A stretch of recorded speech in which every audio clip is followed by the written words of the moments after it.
सच के साथ। नमस्कार, सिटी वाराणसी लाइव में आप सभी का स्वागत है। मैं हूं ममता चौरसिया। आइए नजर डालते हैं आज के हेडलाइंस पर।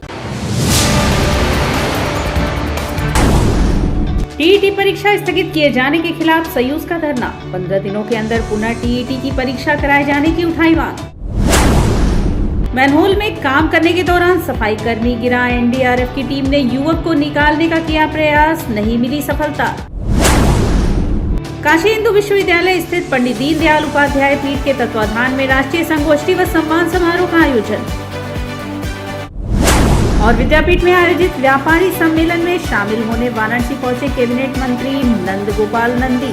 पूर्व सीएम अखिलेश पर कसा तंज। और अब खबरें विस्तार से। काशी हिंदू विश्वविद्यालय स्थित पंडित दीनदयाल उपाध्याय पीठ के तत्वाधान में सोमवार को राष्ट्रीय संगोष्ठी और सम्मान समारोह का आयोजन हुआ। काशी हिंदू विश्वविद्यालय स्थित पंडित दीनदयाल उपाध्याय पीठ के तत्वाधान में सोमवार को राष्ट्रीय संगोष्ठी और सम्मान समारोह आयोजित हुआ। सामाजिक विज्ञान संकाय के संबोधित सभागार में आयोजित इस कार्यक्रम में राजस्थान के महामहिम राज्यपाल कलराज मिश्र मुख्य अतिथि थे। काशी हिंदू विश्वविद्यालय के पंडित दीनदयाल उपाध्याय पीठ ने कलराज मिश्र जी को पंडित दीनदयाल उपाध्याय परमेष्ठी सम्मान से सम्मानित किया। यह सम्मान काशी हिंदू विश्वविद्यालय के प्रभारी कुलपति प्रोफेसर वी.के. शुक्ल, अतिरिक्त परीक्षा नियंत्रक प्रोफेसर एस.के. उपाध्याय, राम मनोहर लोहिया, विश्वविद्यालय के पूर्व कुलपति प्रोफेसर मनोज दीक्षित, सामाजिक बहिष्करण एवं समावेशी नीति अध्ययन केंद्र के समन्वयक प्रोफेसर श्वेता प्रसाद एवं पंडित दीनदयाल उपाध्याय पीठ के प्रभारी प्रोफेसर कौशल किशोर मिश्र द्वारा प्रदान किया गया। इस कार्यक्रम में सबसे पहले माननीय कलराज मिश्र ने भारतीय संविधान की उद्देशिका एवं संविधान के मूल्य कर्तव्यों का वाचन कराया। इसके बाद कलराज मिश्र जी ने महामना और पंडित दीनदयाल उपाध्याय के चित्र पर माल्यार्पण किया एवं दीप प्रज्वलन किया। कार्यक्रम का शुभारंभ परंपरानुरूप काशी हिंदू विश्वविद्यालय के कुलपति द्वारा किया गया। कार्यक्रम की रूपरेखा प्रस्तुत करते हुए संकाय प्रमुख एवं पंडित दीनदयाल पीठ के प्रभारी प्रोफेसर कौशल किशोर मिश्र ने कहा कि दीनदयाल पीठ ने पंडित दीनदयाल जी के दार्शनिक शब्दों पर दीनदयाल जी के विचारों को मानने वाले लोगों को सम्मानित करने का निर्णय लिया है। यह दूसरा सम्मान समारोह था। पहला अंत्योदय सम्मान शशुनी सुनील ओझा को दिया।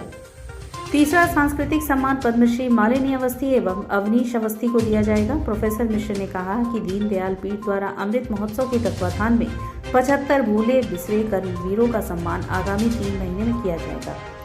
आज उनमें से 4 कर्मवीर सुरेंद्र जी, रामाशीष जी, चंद्रमोहन जी एवं नागेंद्र जी का पंडित दीनदयाल उपाध्याय अमृत महोत्सव सम्मान समारोह में सम्मानित किया गया। यह सम्मान महामहिम राज्यपाल कलराज मिश्र जी द्वारा दिया गया। कार्यक्रम में doctor Satyendra Singh, professor R P. Pathak, professor Keshav Mishra, professor Shweta Prasad, professor Binda Parajay, professor रजनाशील आदि लोग शामिल थे। कार्यक्रम का संचालन डॉक्टर अनूप कुमार मिश्र ने किया। पंडित दीनदयाल परमेष्ठी सम्मान आज प्रदान किया गया है। दीनदयाल जी के विशेष दार्शनिक शब्दों का प्रयोग ऐसे हैं जो भारतीयता, भारतीय संस्कृति, सनातनता, इसके शब्दों के अर्थ को अपने अंतर्गत समेटे हुए हैं।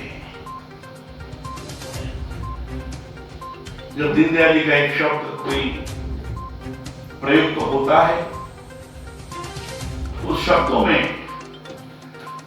प्रत्यक्ष रूप से अनुभूति होती है कि भारतीयता इसके अंदर टूट फूट करके समाहित है, भरी। महात्मा गांधी काशी विद्यापीठ के सभागार में सोमवार को व्यापारी सम्मेलन का आयोजन किया गया। इस सम्मेलन में बतौर मुख्य अतिथि के रूप में उत्तर प्रदेश सरकार के कैबिनेट मंत्री नंद गोपाल नंदी शामिल हुए। महात्मा गांधी काशी विद्यापीठ के सभागार में सोमवार को व्यापारी सम्मेलन का आयोजन किया गया। इस सम्मेलन में बतौर मुख्य अतिथि के रूप में उत्तर प्रदेश सरकार के कैबिनेट मंत्री नंद गोपाल नंदी शामिल हुए। सम्मेलन में व्यापारियों ने अपने समक्ष आने वाली समस्याओं को पटल पर रखते हुए उसके निस्तारण के लिए सरकार से गुहार लगाई, जिस पर कैबिनेट मंत्री नंद गोपाल नंदी ने उन्हें आश्वासन देते हुए मुख्यमंत्री योगी जी के समक्ष उनकी बातों को रखने की बात कही। इस अवसर पर उपस्थित मीडिया कर्मियों से वार्ता करते हुए कैबिनेट मंत्री नंदगोपाल नंदी ने कृषि कानून वापस लिए जाने को लेकर अखिलेश यादव के बयान पर तंज कसा और कहा कि अखिलेश यादव अपने पिता के मेहनत की कुर्सी पर बैठे हैं। अपने समय में वह मोबाइल और लैपटॉप पर गेम खेलकर ही बिता दिया करते थे। अभी वे जिन्ना को अपना आदर्श बनाए हैं तो कल ओसामा बिन लादेन को भी बना देंगे। मुस्लिम वोट कैसे उनके पास आए, यही केवल उनके दिमाग में रहता है। मुख्यमंत्री योगी आदित्यनाथ जी ने जिस तरह से अपराधियों का समूल नाश किया है, आज भय मुक्त व्यापार का वातावरण है। सारा व्यापारी भारतीय जनता पार्टी के साथ है। आज वापस हो गया है, इस पर अखिलेश यादव का कहना है कि बहुत पूरी तैयारी से ये कानून नहीं लाया गया था, अफवाह में रखा गया। देखिए, अखिलेश यादव के बारे में बहुत बताने की ज़रूरत नहीं है। पीछे भी मैंने आपको बताया था कि अखिलेश यादव अपने पिताजी की कुर्सी पर, उनके द्वारा किए गए मेहनत की कुर्सी पर बैठ गए। उन्होंने तो कुछ किया नहीं, तो 5 साल उत्तर प्रदेश की जनता केवल वो वीडियो गेम खेलते रहे, मोबाइल पर गेम खेलते रहे, लैपटॉप पे, ट्विटर पे पूरा 5 साल बिता दिए।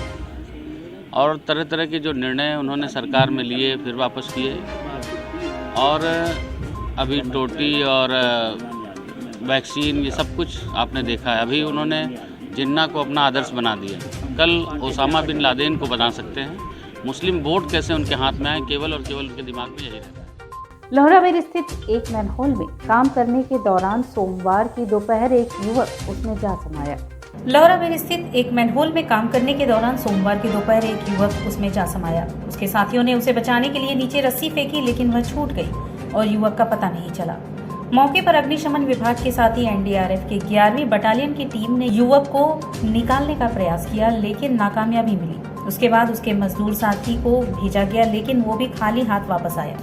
मैनहोल में गिरने वाले व्यक्ति का नाम नवाब बताया जा रहा है, जिसकी उम्र 20 साल है। युवक के मैनहोल में गिरने का मामला सार्वजनिक होते ही घटनास्थल पर तमाशाबीनों की भारी भीड़ उमड़ पड़ी। वाराणसी में रहने वाला नवाब मूलतः पश्चिम बंगाल का मूल निवासी है। फायर ब्रिगेड के जवान ने मैनहोल में घुसकर नवाब को खोजने की कोशिश की, लेकिन नाकामयाब रहे। फिलहाल नवाब के परिजनों को सूचना दे दी गई है। मैनहोल सीवर का जो काम चल रहा था, उसमें एक कर्मचारी जो है कुछ अंदर काम करने के लिए उतरा था, वो उसी समय का फंस गया है। अभी क्या स्थिति है सर? अभी रेस्क्यू का ऑपरेशन जारी है और पानी का प्रेशर ज़्यादा होने की वजह से कुछ दिक्कतें आ रही हैं, लेकिन जल्दी उसको कंप्लीट कर लिया जाएगा। अंदर से कोई हरकत आ रहा है कुछ? अभी तक तो आ रहा है, हमारी जानकारी के साथ तो कर सकते हैं।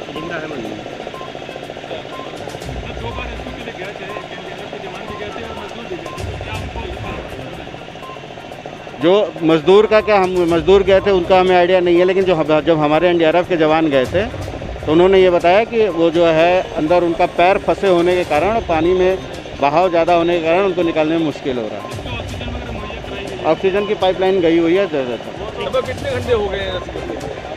ये हमें एग्जैक्ट डेट तो टाइम तो नहीं पता है। हमें 2 बजे के आसपास हमारी टीम यहाँ आ गई। सिर गोवर्धनपुर व चित्तूपुर में कुछ शरारती तत्वों द्वारा कूड़े में आग लगा दी गई, जिससे आसपास के लोग जहरीले धुएं की चपेट में आ गए और आक्रोशित होकर सड़क पर उतर गए।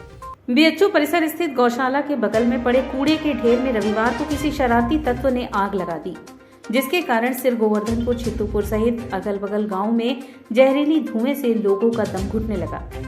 इन लोगों से जब बर्दाश्त नहीं हुआ तो ये लोग सड़क पर उतर गए और इसके विरोध में रात 9 बजे चक्का जाम कर दिया। इसके बाद सोमवार को सुबह कूड़े की ढेर से फिर धुआं उठने लगा तो स्थानीय लोगों ने पुनः विरोध करने लगे। इसके बाद मौके पर चीफ डॉक्टर वीसी कापरी पहुंच गए और लोगों को आश्वासन देते हुए कहा कि इस पर जल्द काबू पा लिया जाएगा। इसके पीछे किसी शरारती तत्व का हाथ है। इस पर स्थानीय लोगों ने चेतावनी देते हुए कहा, यदि शाम तक आग पर काबू नहीं पाया गया तो फिर जोरदार तरीके से विरोध होगा। आग कल शाम 4 बजे का लगा हुआ है। कल शाम 4 बजे यहाँ पे धुआं उठना शुरू हुआ। उसके बाद रात 8 बजते इतना अत्यधिक सिर्फ यहाँ पे सिर गोवर्धनपुर नहीं, अगल बगल गाँव भगवानपुर, चित्तूपुर इतना अधिक धुआं आ गया कि लोगों का सांस लेना मुश्किल हो गया। उसके बाद रात 9 बजे चक्का जाम करना पड़ा। यहाँ पे चक्का जाम करने पे लंका इंस्पेक्टर साहब आए थे, उन्होंने आश्वासन दिया कि सुबह गाड़ी लगेगा फलाना ढेकान। फिर रात में सिर्फ एक गाड़ी आई, खाने की पूर्ति करने के बाद चली गई। उसके बाद सुबह हम लोग फिर विरोध किए, तब जाके दमकल वाले आके इस समय कार्य कर रहे हैं। हाँ, तो 100 मीटर से भी ज़्यादा के दायरे में एक साथ आग लगा हुआ है और एक ही तरह से लगा हुआ है। तो इसका मतलब ये लग रहा है कि कुछ शरारती तत्व जरूर रहे होंगे। उन शरारती तत्वों ने इसमें जगह जगह आग लगाई है, क्योंकि ये ऐसे आग कभी लग नहीं सकती कि एक जगह लगाएं तो पूरी जगह एक ही इंटेंसिटी में फैले। यह एक ही इंटेंसिटी में चारों तरफ है, तो इसका मतलब साफ है कि यह जानबूझ के लगाया गया है और जानबूझ के किसी ने शरारत की है। हम कोशिश कर रहे हैं, हमने फायर ब्रिगेड बुलाई है, जेसीबी बुलाई है, कोशिश कर रहे हैं कि आज किसी तरह से ये आग बुझ जाए। रविवार को टीईटी की परीक्षा रद्द होने से परीक्षार्थियों में निराशा का माहौल रहा। वहीं देखा जाए तो 4.5 साल में यह 6वीं बार पेपर लीक हुआ, जिसको लेकर विपक्ष ने योगी सरकार के राज्य व्यवस्था की घोर निंदा की। उत्तर प्रदेश के बहुप्रतीक्षित शिक्षक पात्रता परीक्षा बीते रविवार 28 नवंबर को पेपर लीक होने के चलते स्थगित कर दी गई। यह लगातार 4.5 सालों में लगभग 6वीं बार परीक्षाओं के पेपर लीक हुए हैं। एक तरफ जहां परीक्षार्थियों में घोर निराशा व गुस्सा व्याप्त है, वहीं विपक्ष ने योगी आदित्यनाथ सरकार में व्याप्त भ्रष्टाचार की कड़ी आलोचना की। आनन फानन में लखनऊ में प्रेस कॉन्फ्रेंस का 1 महीने के भीतर परीक्षा कराने व बिना किसी शुल्क के परीक्षार्थियों के बसों में मुफ्त व्यवस्था करने की घोषणा की गई। समाजवादी पार्टी के कार्यकर्ताओं ने बनारस में सोमवार को जिलाधिकारी कार्यालय के सामने टीईटी की रद्द हुई परीक्षा को लेकर प्रदर्शन किया। उन्होंने एक ज्ञापन जिलाधिकारी को सौंपा, जिसमें मांग की गई कि 15 दिनों के अंदर पुनः टीईटी की परीक्षा कराई जाए। समस्त परीक्षार्थियों को परीक्षा स्थल तक पहुंचने में बस और ट्रेन की मुफ्त व्यवस्था की जाए। परीक्षार्थियों की परीक्षा छुट्टी है, उन्हें हर जाने के तौर पर कम से कम 5,000 की आर्थिक मदद की जाए। इस मौके पर जिला अध्यक्ष समाजवादी योजना सभा अभिषेक मिश्रा, शैलेश यादव, जितेंद्र पटेल, सत्यप्रकाश सोनकर आदि मौजूद रहे। हम लोग आज डीएम साहब को एक पत्रक देना चाहते थे, जो कल टेट की परीक्षा लीक हुई है उसके संबंध में। क्या मांग करते हैं आप? मांग यह हम लोग करते हैं कि जिस तरीके से शैक्षिक भ्रष्टाचार हो रहा है इस सरकार में, और उसका तार जो पेपर लीक हुआ उसका तार सचिवालय से जुड़ा हुआ है, जो समाचार पत्रों में निकला है, उस विषय पे हम लोग आज डीएम साहब को। और यहाँ वक्त उछला है एक छोटे से ब्रेक का, मिलते हैं ब्रेक के बाद। वाराणसी लाइव, सच के साथ। Best fundamental lab, best faculty, best placement set. We are proud to be a student of JDSN.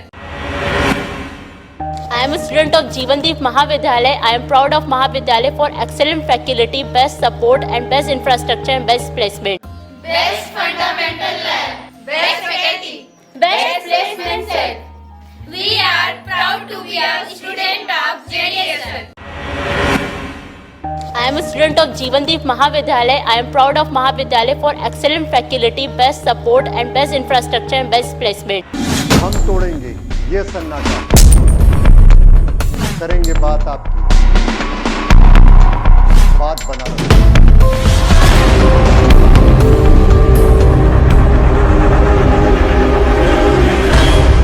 पूछेंगे सवाल, उठाएंगे मुद्दे, करेंगे बहस, होगा मुकाबला आमने सामने, ताकि सच जिंदा रहे। बेबाक बहस। कोरोना वायरस ने देश में एक बार फिर से रफ्तार पकड़ ली है।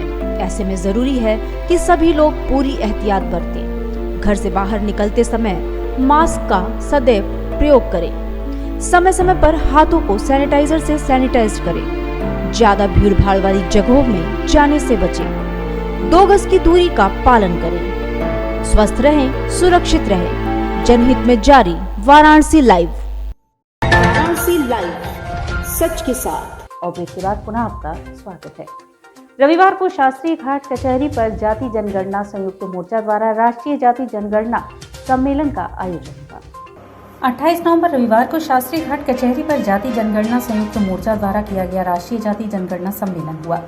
सम्मेलन को संबोधित करते हुए डॉक्टर लक्ष्मण यादव ने कहा कि जाति जनगणना राष्ट्र निर्माण की बुनियादी जरूरत है।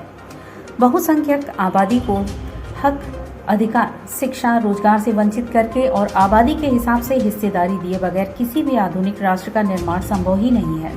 इसलिए जाति जनगणना बेहद जरूरी मांग है, जिसे पूरा किया जाना चाहिए।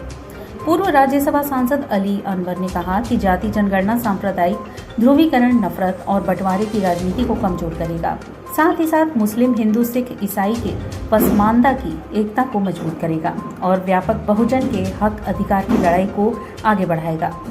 सम्मेलन में alliance for defending freedom United Christian front AC Michael ने जन विरोधी अल्पसंख्यक विरोधी यूपी धर्मांतरण कानून के खिलाफ आवाज उठाते हुए कहा कि योगी सरकार ने जिस धर्मांतरण कानून को लाया है जो न केवल घनघोर संविधान विरोधी है बल्कि ईसाई मुस्लिम समाज को निशाना बनाने वाला है और अब तक यूपी में 1 साल के अंदर ईसाई समाज से जुड़ी 300 घटनाएं हुई हैं और 100 लोगों को जेल भेजा गया। ऐसे में ये बेहद जरूरी है कि इस जन विरोधी संविधान विरोधी कानून को तत्काल रद्द किया जाए। इस सम्मेलन में मुख्य रूप से डॉक्टर अनूप शमिक, सुक्खू मरावी, मनीष शर्मा, सागर गुप्ता, शाहजादी बानो, नेहाल सबुल, सज्जन भाई, योगीराज पटेल, डॉक्टर छेदीलाल आदि लोग मौजूद रहे। पहली बार वाराणसी में श्री सीताराम विवाह महोत्सव कार्यक्रम का आयोजन होने जा रहा है जो 1 दिसंबर से 10 दिसंबर तक चलेगा। पहली बार वाराणसी में श्री सीताराम विवाह महोत्सव कार्यक्रम का आयोजन होने वाला है। कार्यक्रम में 1 दिसंबर से 9 दिसंबर तक श्याम सुंदर पराशर द्वारा श्रीमद् भागवत कथा विशेष रूप से प्रस्तुत की जाएगी। यह 9 दिवसीय सीताराम विवाह का आयोजन कलाकारों द्वारा किया जाएगा। वहीं अन्य कार्यक्रमों में भाग लेने के लिए 200 कलाकार मिथिला से बुलाए गए हैं। उक्त जानकारी संपूर्णानंद संस्कृत विश्वविद्यालय में प्रांगण में प्रेस कॉन्फ्रेंस के दौरान कृष्ण कुमार खेमका ने दी। उन्होंने बताया कि पहली बार वाराणसी में सीताराम विवाह का आयोजन होने जा रहा है। इस सीताराम विवाह महोत्सव में मुख्य रूप से संपन्न महर्षि खाकी बाबा सरकार व परम पूज्य नारायण दास भक्तमाली, मामा महाराज बक्सर वाले, तुलसी पीठाधीश्वर श्री राम भद्राचार्य, श्याम शरण देवाचार्य, राघवाचार्य, अग्रद्वाराचार्य, देवेंद्र प्रसाद आचार्य, राजकुमार दास ब्रह्मा, स्वरूप ब्रह्मचारी समेत देश के कोने कोने से दर्जनों संत महात्मा व हजारों की संख्या में साधु लोगों को बुलाया गया है। पी अयोध्या में है और सी जनकपुर में है। इन दोनों का मिलन इस काशी में कराया जाएगा। बाबा विश्वनाथ इसके साक्षी होंगे। विवाह पंचमी एक ऐसा उत्सव महोत्सव है तो उसी अवसर पे ये 9 दिवसीय कार्यक्रम काशी में आयोजित है। क्या खास बात है इसमें? खास बात ये मिथिला भाव है। ये विवाह सामान्य सभी का होता है, मिथिला का विवाह बिल्कुल विलक्षण है। मिथिला भाव में मिथिला की सखियाँ कैसे भगवान राम को सीता जी के साथ ब्याहती हैं, ये भाव कहीं दर्शित होता नहीं है, ये यहाँ दर्शित। 21 नवंबर को दिल्ली में आयोजित मिस्टर यूथ आइकॉन इंडिया प्रतियोगिता में बनारस के प्रिंस हसन विजयी रहे। बीते 21 नवंबर को दिल्ली में आयोजन मिस्टर यूथ आइकॉन इंडिया प्रतियोगिता में बनारस के प्रिंस हसन ने भाग लिया था। इस प्रतियोगिता में गोवा, पंजाब, राजस्थान, महाराष्ट्र, मध्य प्रदेश, कोलकाता, उत्तर प्रदेश में कुल 20 प्रतिभागियों ने भाग लिया था, जिसमें राउंड के कठिन मुकाबले में बनारस के प्रिंस हसन विजयी बने। प्रिंस हसन के विनर बनने के बाद वाराणसी आगमन पर सोमवार को mister and Mrs Banaras club की मॉडलों ने भेलुपुर स्थित रेस्टोरेंट में उनका भव्य स्वागत किया। मॉडलों ने पुष्प गुच्छ व स्मृति चिन्ह देकर उन्हें सम्मानित भी किया। इस अवसर पर प्रिंस हसन ने बताया कि 2012 में मिस्टर यूपी के भी विनर रह चुके हैं और उनका अगला कदम मिस्टर वर्ल्ड जीतने का है, जो कि फरवरी माह में मुंबई में आयोजित होगा। हम यूपी में भी एक ऐसा शो आयोजित करेंगे जिसमें यूथ ज़्यादा से ज़्यादा शामिल हो और इस शो से वो अपना करियर बना सके व आगे बढ़ सके। तो मुझे बहुत गर्व है कि मैं बनारस से हूँ और इस इंडस्ट्री में और आगे बढ़ रहा हूँ और आशा करता हूँ कि मैं और भी आगे बढ़ूँ। आगे क्या तैयारी चल रही है? अभी तो यही प्लानिंग है कि बॉलीवुड इंडस्ट्री में मैं जल्द से जल्द एंट्री करूं और उसमें काम करने का मौका मिला। स्वागत करने वालों में श्रद्धा श्रीवास्तव, आयुषी केशरवानी, मानसी प्रियदर्शनी, नीतू राय, नीतू सिंह, वंदना सिंह, अनुपम सिंह, सपना सिंह, राजपूत, रश्मि जायसवाल, डॉक्टर अनीता राय, जया गुप्ता, संगीता खुराना, अभिषेक बंका, साहिद मर्चेंट व अन्य लोग उपस्थित थे। रविवार को नगर के रियल फिल्म्स स्टूडियो में प्रेस वार्ता हुई, जहां मुख्य रूप से एक्टर स्वराज शर्मा, कोरियोग्राफर सलमान शेख व डीओपी प्रिंस सिंह शामिल रहे। रविवार को नगर के रियल फिल्म स्टूडियो में प्रेस वार्ता हुई, जहां मुख्य रूप से actor Swaraj Sharma, choreographer Salman Shaikh, DOP Prince Singh शामिल रहे। Film everything is over crazy P entertainment के बैनर तले बनाई जा रही, जिसके निर्माता व निर्देशक स्वराज शर्मा ने बताया कि यह एक थ्रिलर फिल्म है जो एक ईमानदार पत्रकार की जीवन शैली पर आधारित है, जिसमें उस पत्रकार की बेरहमी से हत्या कर दी जाती है। फिल्म के मुख्य अभिनेता शशांक श्रीवास्तव के साथ डॉक्टर अंकिता राज नजर आएंगी। वहीं सह अभिनेता के तौर पर विशाल सिंह, सरताज खान, कृष्णा राज, वार्षिकी राय के साथ वाराणसी के अन्य कलाकार नजर आएंगे। फिल्म के प्री प्रोडक्शन टीम में प्रेम कुमार, नंदिनी समेत सोनिया, सुमित राकर, सोनू खान, शिवरंजन सिंह, शशि प्रकाश सिंह, सलमान शेख, निखिल श्रीवास्तव के साथ पोस्ट प्रोडक्शन टीम में प्रिंस सिंह, मोहित कुमार, जय सिंह और फिल्म राइटर विनय प्रकाश तिवारी उपस्थित रहे। पत्रकार के ऊपर स्टोरी है कि एक पत्रकार अपनी सही पत्रकारिता को साबित करने के लिए अपनी जान पर भी खेल सकता है। तो ये उसी पर पूरी स्टोरी बेस्ड है। और इसमें हमारी पूरी यूनिट, जैसे हमारे राइटर विनय प्रकाश तिवारी, उन्होंने बैठ के काफ़ी इस पर डिस्कशन हुई, हमारी ब्रीफिंग चली काफ़ी दिनों तक। तो फिर एक कायदे से प्रॉपर स्टोरी को हम लोग निकाला गया, थोड़ा सा रोमांचक तरीके से, थोड़ा मिर्च मसालों के साथ, कि लोगों को देखने में अच्छा लगे। कुछ एक्शंस भी हैं इसमें, ड्रामा भी है, तो सारी चीज़ें आपको देखने को मिलेंगी इसमें। ये पूरी फिल्म 2 पार्ट में बन रही है। तो पहला पार्ट जो है वो ऑडियंस में अपनी ऑर्गेनाइजेशन, जैसे जो हमारे काम करने का तरीका है, बिल्कुल नए तरीके से युवा टीम है, तो उस अंदाज को मिलाते हुए हम पहले का जो 2 पार्ट की मूवी है, पहला पार्ट हम थोड़ा रोमांचक तरीके से लेके आएंगे, जिसमें लोगों को थोड़ा एक्शन और सारी चीज़ें मिले। फिर उसके बाद उस स्टोरी को बिल्डअप करने के लिए बाद सेकंड जब हम इसका सीज़न रिलीज़ करेंगे, दूसरा पार्ट रिलीज़ करेंगे, तो उसमें हम उस पत्रकार जिसका जो अपनी जान पर खेलेगा और मारा जाएगा, उस पत्रकार की स्टोरी को रिवील करेंगे कि एग्जैक्टली वो पत्रकार किस परेशानियों में था और क्यों इसने ऐसा किया, क्या वजह थी। तो उसमें हम सेकंड पार्ट में वो सारी चीज़ों को रिवील करेंगे। कैरेक्टर्स क्या क्या हैं और कहाँ पे से शूटिंग है? सारे कैरेक्टर्स हमारे लगभग वाराणसी से ही हैं, मैक्सिमम कैरेक्टर्स, या इवन हमारी प्रोडक्शन यूनिट भी वाराणसी से ही है।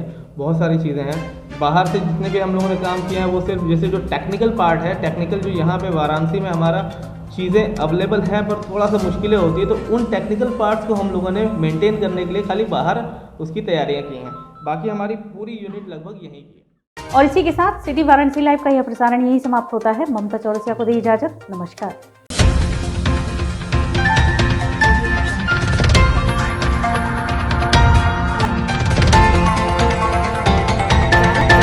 लाइव, सच के साथ।